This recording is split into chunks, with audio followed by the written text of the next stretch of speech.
1890, Cavalleria Rusticana, and 1892, Pagliacci, were written as a rupture with the romantic opera before.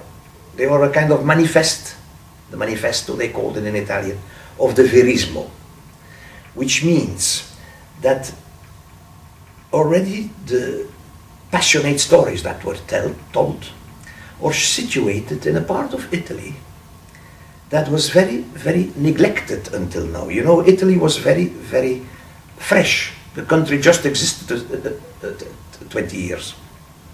And the south of Italy, Calabria and Sicily, had produced a literature, writers, Verga and even Deledda, which described the life and the love and the jealousy and the vendetta, the killing, in the southern part of the country.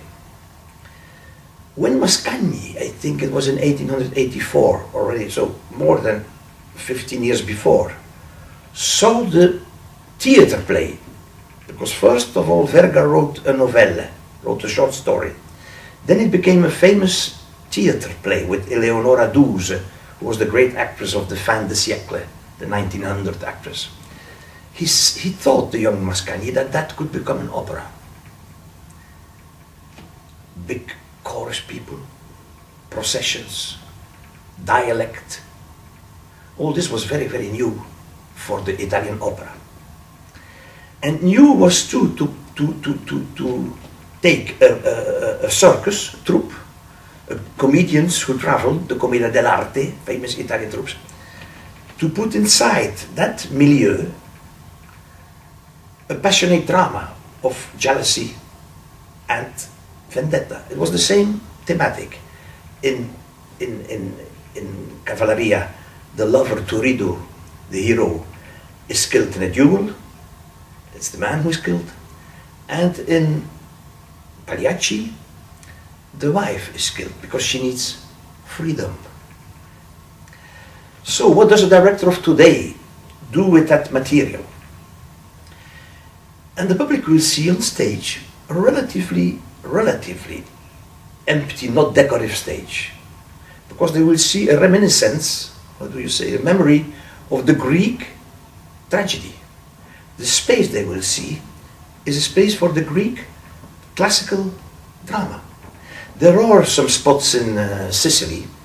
If you travel in Sicily, you see that some buildings, some houses are built on the ruins of a theater, because the most beautiful Greek theaters were in south of Italy. That's why they called it Magna Graecia, the big Greece. So the idea is that we see that the will of the gods and the will of the fate, like in Greek tragedy, has become now the heart of the poor people.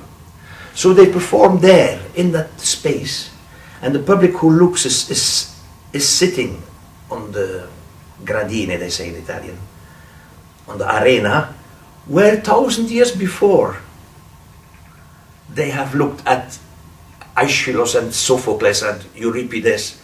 So I show that in fact the melodrama ottocentesco, the melodrama of 1900, comes in that part of the country from that very, very, very old tragedy.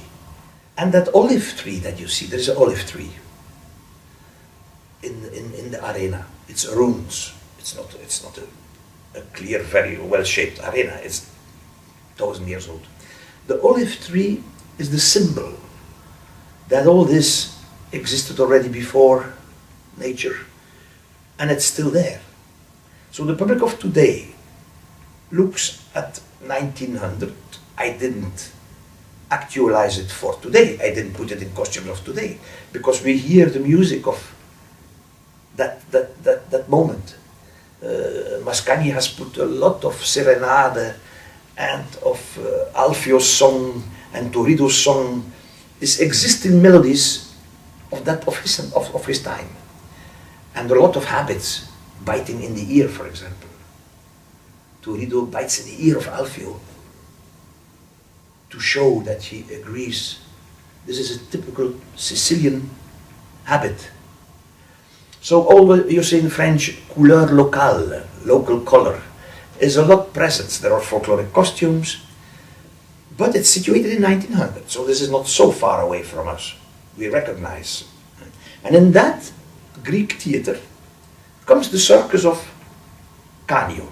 So the contrast between the clowns and the tragic space is very strong. It's not very anecdotic. You don't see a little church, you don't see little houses. It's an absolute space, a space where a tragic fact is even stronger.